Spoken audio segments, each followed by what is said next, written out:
kokumkani besibini chapter 5 from verse number 1. Omnye ulokuthi esiXhoseni likanaHamani. Ndicela simeni ngenyawo as we read.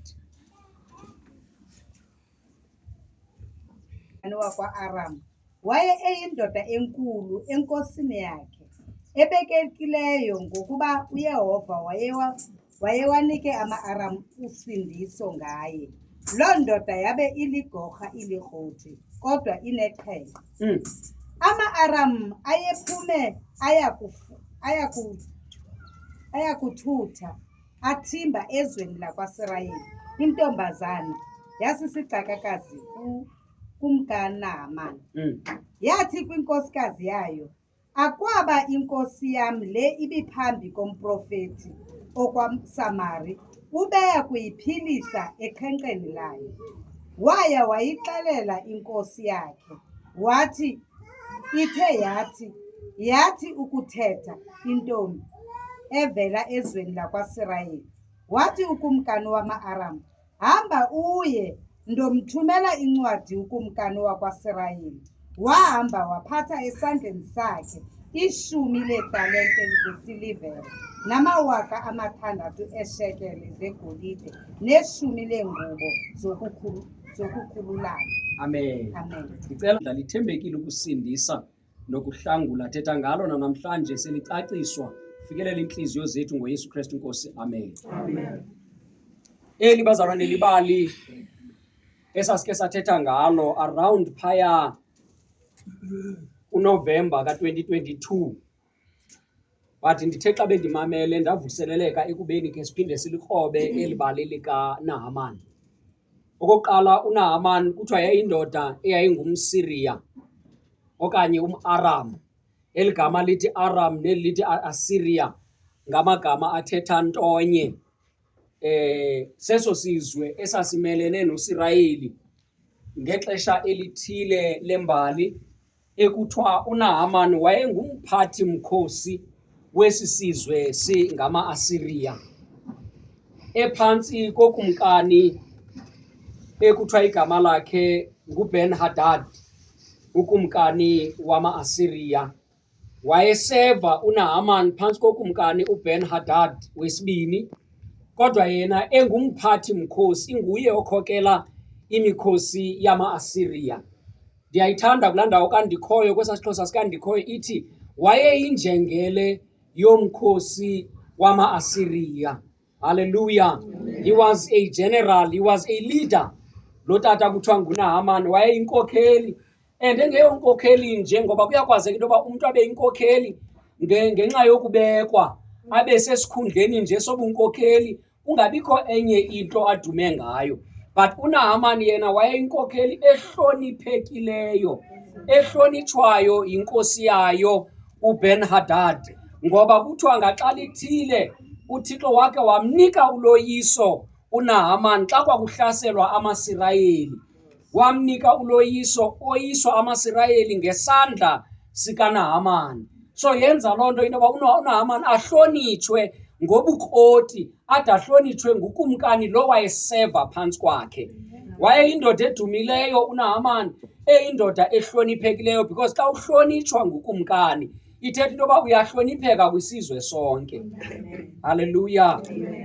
And akaneli kuhlonitshwa nje, uhlonitshwa ngesiganeko, uhlonitshwa ngesizathu, uhlonitshwa ngenxa into yobana sikhona isipho okanye isibabalo anaso, uhlonitshwa ngenxa into yoba unesakhono esithile, une-impact ethile, une-influence uNahamani. Hallelujah. Amen. Not ngenxa yeposition nje kuphela, kodwa kuthiwa wayeyindoda elikroti. He was a man of valor, itsho esiNgesini. Wayeyindoda elikroti, and akazange enze nje ebukrotini bakhe, kukwiziganeko esispecific sokoyisa kwakhe uSirayeli. But iBhayibhile iyasixelela into yoba wamoyisa uSirayeli ngenxa yento yoba uThixo wakhululela uloyiso esandleni sakhe. UYehova uThixo nguye wamnika uloyiso phezu kwamaSirayeli. Hallelujah. Xa kubaliswa yonke le nto ngoNahamani intle, kuphinde kufikwe kwindawo apho kuthiwa kodwa wayeneqhenqa. Naxa wayeyindoda enobukroti, eyindoda ehloniphekayo, eyindoda ehlonitshwayo nangesiganeko soloyiso, kodwa wayeneqhenqa. Uyabona, once kubekho ukodwa kwisivakalisi, ucinywa yonke into eseyithethiwe ngasentla. Uma le ikhokelelwa ngukodwa, eli gama lithi but lahlula izinto ezimbini ezenza into yobana kuthi le ibichazwa kuqala ibe seyingasabaluleki kunale izawuchazwa emva kokodwa. Amen. Haleluya. Amen. Emveni koba kubaliswe zonke into ezintle ngoNahamani ezimenza uba makabe yindoda edumileyo, ezimenza uba makabe yindoda ehloniphekileyo, ufikwa kwindawo apho kuthiwa kodwa Enkosi yami. wayeneqhenqa. Ithetha uba bonke obubuhle noludumo lukaNahamani luyacinywa yimeko yeqhenqa lakhe. Haleluya. Amen. And kuthiwa eli gama lithi Nahamani lalithetha ubuhle, beauty, xa litolikelwa kwisiHebhere. And kuthiwa kwakhona eli gama lithi Nahamani lalikwasetyenziswa as a title yesithixo esasinqulwa kwangaba bantu bangama-Asiriya. Isithixo esasisayanyaniswa nelanga sasikwakhokeliswa okanye sikwabizwa kwangeli gama lithi Nahamani. Amen. And eli gama lalithetha ubuhle, beauty, splendor. Hallelujah. Amen. And kuthiwa le ndoda inguNahamani yayihloniphekile, yayilikroti, kodwa yayineqhenqa. Hallelujah. Amen. Kodwa yayineqhenqa. Kuphinde kube kwistatement esithethwayo kwezi sentence zokuqala zeli bali likaNahamani esokuba uNahamani wanikwa uloyiso, okanye uYehova uThixo wawanika uloyiso ama-Asiriya phezu koSirayeli ngesandla sikaNahamani. Yayithetha ukuthini loo nto? Yayithetha ukuthi nguThixo wavumela uNahamani ukuba makawoyise amaSirayeli ngesandla sakhe. Kuthiwa phaya kwi-1 Kings chapter 21 verse number 17 to 21 kukho ibali elichazwayo lokulwa kwama-Asiriya kwakunye namaSirayeli. Ekwathi xa kwakusiliwa kuthiwa warhola utolo uNahamani kulo mlo, wajolisa kumaSirayeli. Wathi ngolo tolo xa ejolisile wachana ukumkani wakwaSirayeli ngelo xesha ogama lakhe lingu-Ahabi. Kuthiwa emveni kokuhlatywa kuka-Ahabi litolo elalisuka esandleni sikaNahamani, oyiswa amaSirayeli athezeka amandla, abuya umva amaSirayeli, oyiswa lutshaba lwawo olwalungama-Asiriya. Kuthiwa ke xa kusithiwa uYehova walunika uloyiso uhlanga lwama-Asiriya ngoNahamani, mhlawumbi kwakuthethwa ngeso siganeko sotolo olwadutyulwayo nguNahamani. Hallelujah. Amen. Thank you, Jesus.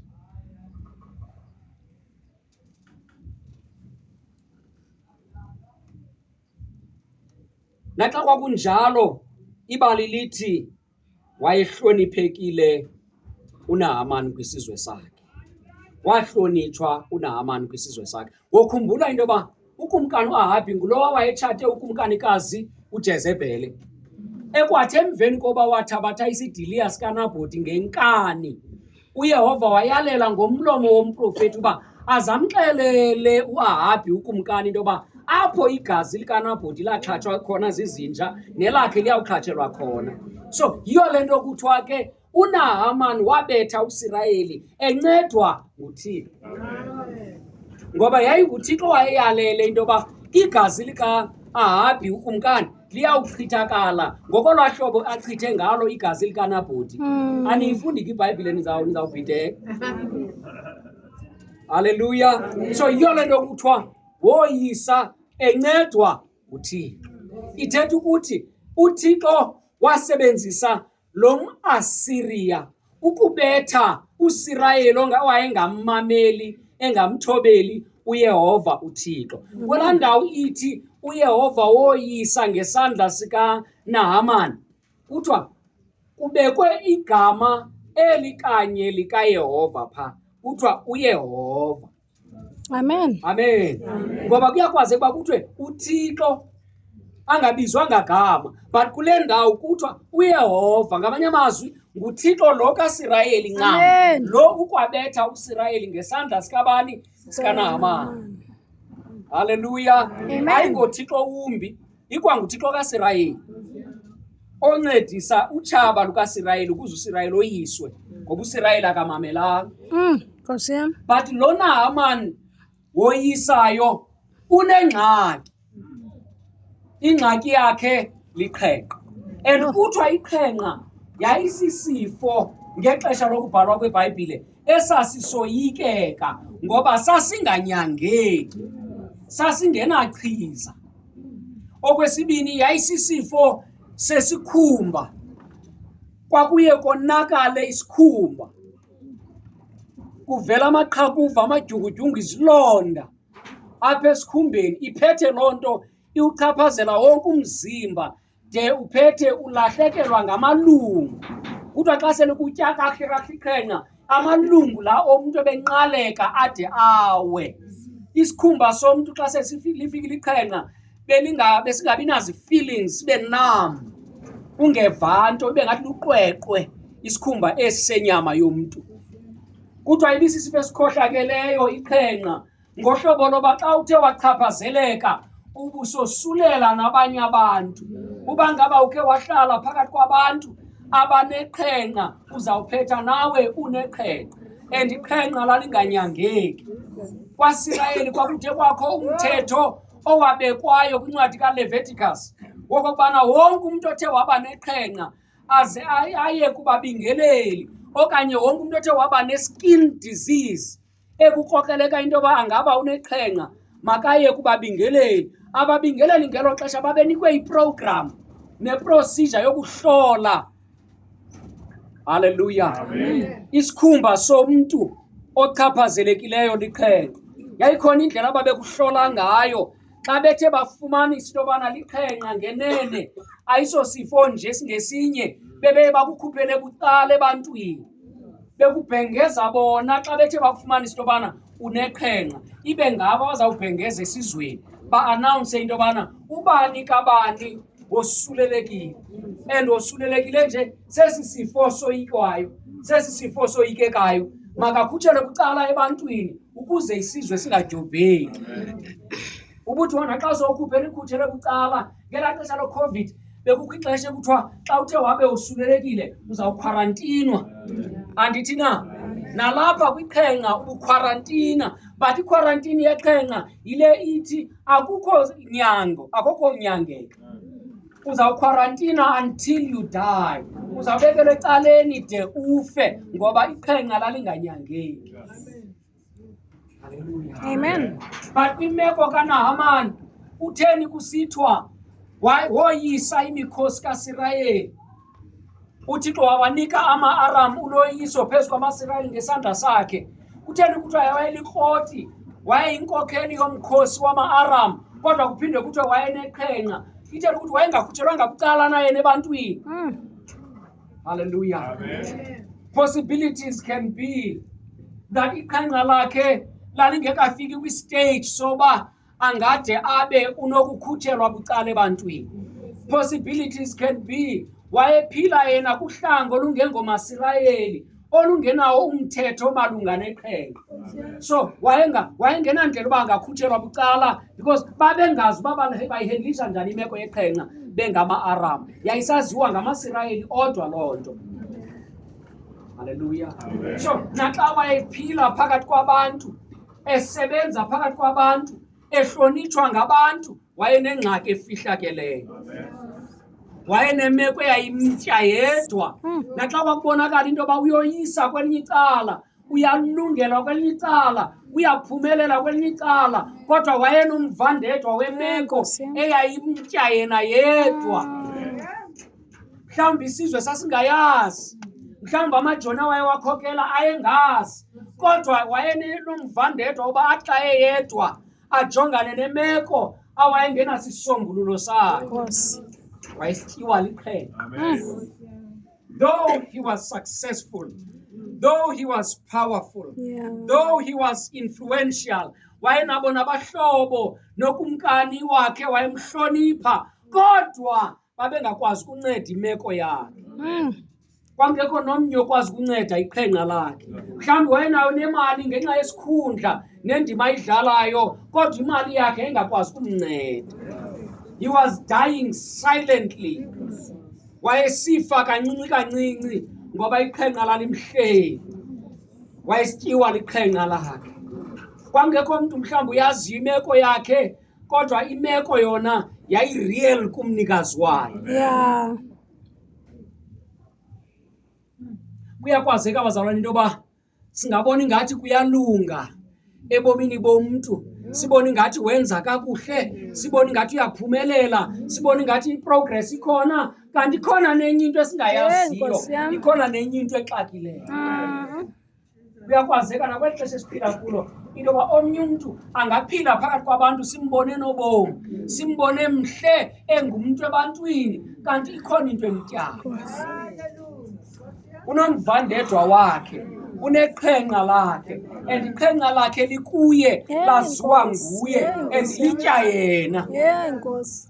Litya yena. Hallelujah. NoNahamani mhlawumbi ngenxa yesikhundla wayengakwazi uba angathetha phakathi kwabantu, esoyika ihlazo loba naye eyindoda ebaluleke kangaka, eyindoda enemisebenzi emikhulu kangaka, angaziwa nangale nto kuthiwa liqhenqa. Mhlawumbi angenawukwazi udisclose. Angenawukwazi udisclose. Ngoba mhlawumbi wayezawuhlekwa ngabantu. Mhlawumbi kwakho nestigma around the area yoba abe umntu utyiwa liqhenqa. Yayikhona into yoba mhlawumbi ungahlekwa xa unala magama amathathu. Hallelujah. Amen. Sike zabakhona into ezinjalo kweli lethu ilizwe. Uba ngabe ukhe wachaphazeleka, hayi mntakababa, kuyabanzima. Kuyabanzima.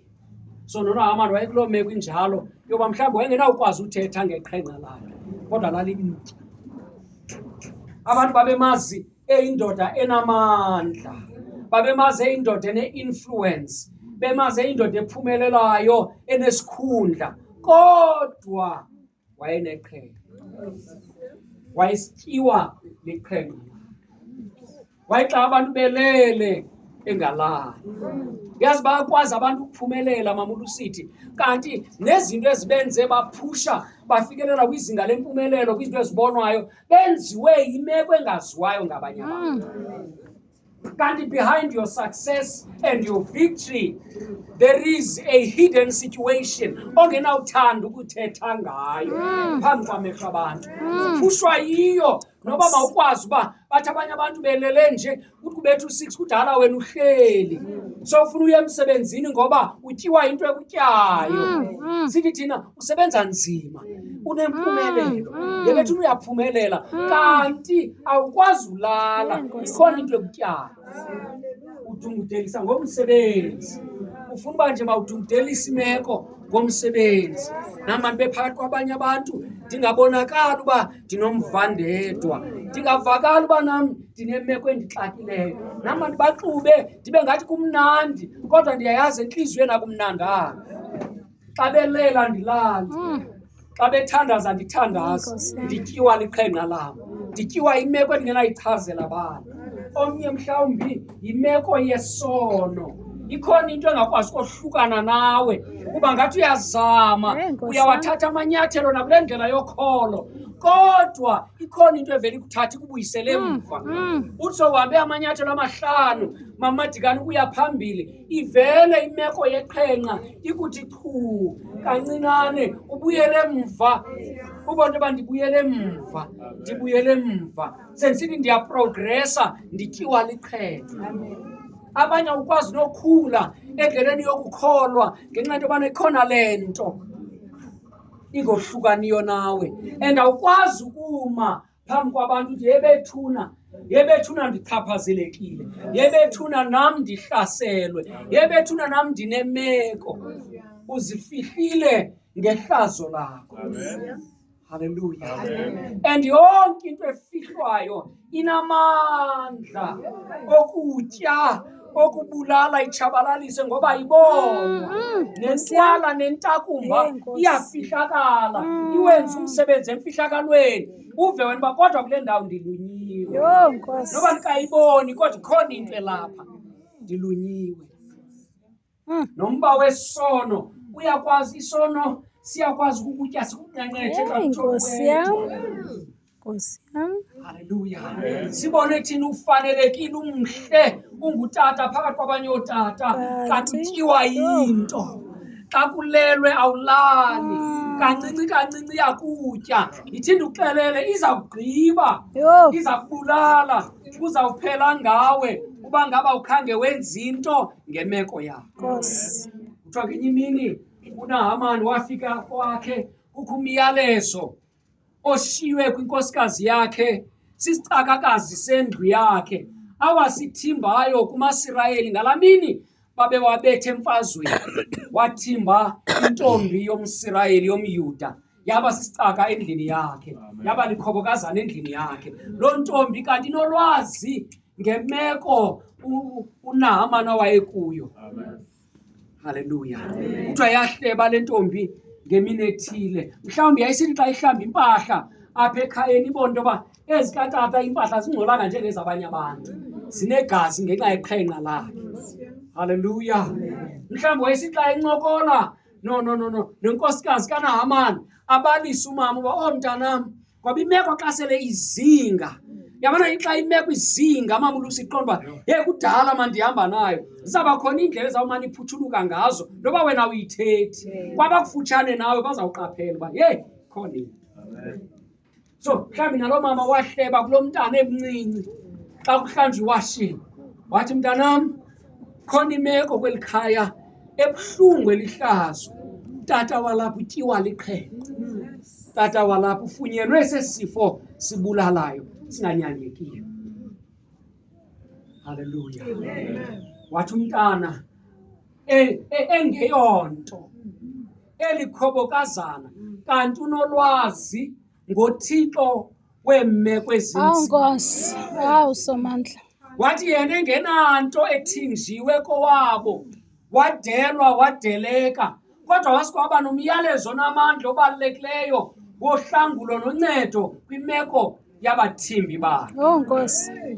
Wahleba umntana, wathi akwaba utata uNahamani ebenokuya eme phambi komprofethi kaThixo okwasirayeli, ngoba uYehova uThixo unabaprofethi bakhe, Nkosi yam. unabantu asebenza ngabo ebantwini. Haleluya.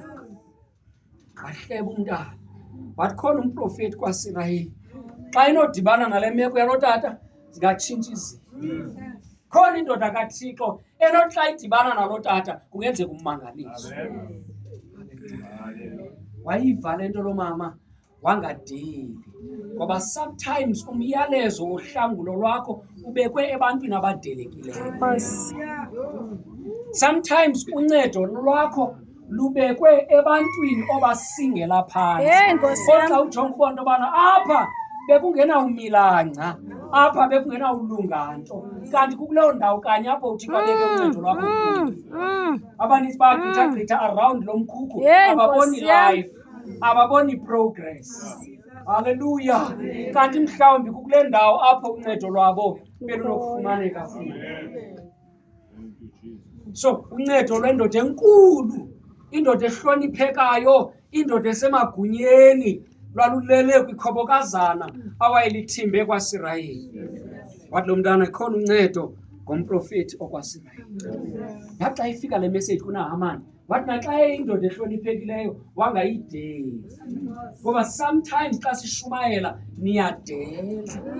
Uthetha kubeqhela uthetha, simqhelile uthetha kanjalo, kanti ngaloo mini yodwa uThixo udilivarisha izinto zamazulu, but wena uboni ngoba uhamba ngesiqhelo.